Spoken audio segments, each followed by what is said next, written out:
ইচ্ছাকৃতভাবে অপতথ্য ছড়ানোর পরিণাম কি? গুজব থেকে বাঁচতে আপনি কি পরামর্শ দিবেন? প্রিয় দর্শক, নির্বাচনকে ঘিরে শুধু নয়, বরং সারা বছর জুড়েই আমরা গুজব, আ প্রোপাগান্ডা, অপতথ্য, আ তারপরে যেকোনো মিথ্যা সংবাদ এগুলো ছড়ানো, বিশেষ করে যেখানে কারোর কোনো দুর্বলতা, কারোর ব্যাপারে কোনো আ আপনার খারাপ কোনো কিছু আছে, সেরকম নিউজগুলোকে প্রচার করা, এটা যেন আমাদের বেশ মানে খুব উপভোগ্য একটা বিষয় পরিণত হয়েছে। খুবই দুর্ভাগ্যজনক বাস্তবতা এটি। একজন ঈমানদার তিনি কখনো কোনো বিষয়ে প্রচার করতে পারেন না বা বিশ্বাস করতে পারেন না, যতক্ষণ পর্যন্ত সেটি তার কাছে সুস্পষ্ট প্রমাণ আ তার পক্ষে না থাকবে বা তার কাছে একেবারে ক্লিয়ার হয়ে না যাবে। বিশেষ করে যখন সেটার সাথে কোনো ব্যক্তির সম্মান, মর্যাদা জড়িয়ে আছে, কোনো সংগঠন, কোনো প্রতিষ্ঠানের সম্মান জড়িয়ে আছে।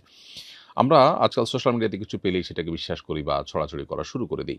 কোরআনে কারিমে আল্লাহ তাআলা সূরা হুজুরাতে আমাদেরকে পরিষ্কারভাবে বলেছেন, ইয়া আইয়ুহাল্লাযীনা আমানু ইন জাআকুম ফাসিকুম বিনাবাইন ফাতাবাইয়ানু। কোনো ফাসিক যার মধ্যে আল্লাহর ভয় নাই, সে যদি কোনো সংবাদ নিয়ে আসে, তোমরা চেক করো। তোমরা যাচাই করো। যদি যাচাই না করো তাহলে সেটি প্রচার করতে গিয়ে তুমি লজ্জায় পড়তে হবে।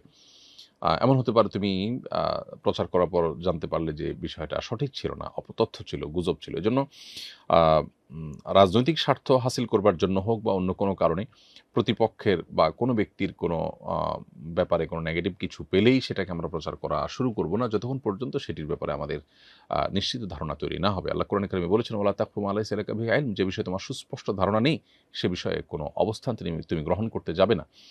অর্থাৎ ধারণার উপর ভিত্তি করে আমি আ যা তা বলে বেড়াবো, এটা আমার জন্য জায়েজ নয়। এবং আরেকটি হাদিস রয়েছে এ সম্পর্কে, সেটি হলো যে কাফা বিল মারই কাযিবান আন ইউহাদ্দিসা বিকুল্লি মা সামিআ। যা শুনলাম সেটাই প্রচার করা শুরু করে দিলাম। একজন মানুষের মিথ্যাবাদী হওয়ার জন্য এটা যথেষ্ট। অতএব অ্যাজ এ মুসলমান এটি আমরা করতে পারি না। কিন্তু দুর্ভাগ্যজনকভাবে আমরা অনেকে নামাজ কালাম পড়ি, কিন্তু এ ধরনের মিথ্যা বিষয়কে অনেক সময় মিথ্যা জেনেও আমরা প্রচার করি এবং সেটাকে আমরা এনজয় করি। এই যে আ সেটাকে আমরা উপভোগ্য বিষয় মনে করি, রসিয়ে, রসিয়ে আমরা প্রচার করি এবং চর্চা করি।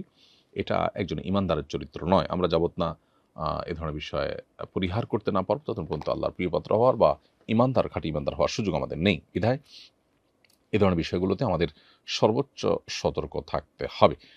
নির্বাচন অথবা ভোটের রাজনীতি অথবা রাজনৈতিক স্বার্থ হাসিলের জন্য প্রতিপক্ষ যদি ফাসিকও হয়, আ ইসলাম বিমুখ হয়, এমনকি যদি অমুসলিমও হয়, তাহলেও আ তার অথবা সেই প্রতিষ্ঠানের আ নামে গুজব ছড়ানো, ইচ্ছাকৃত গুজব তৈরি করা, এটা কোনো অবস্থাতে আমাদেরকে ইসলাম অ্যালাও করে না।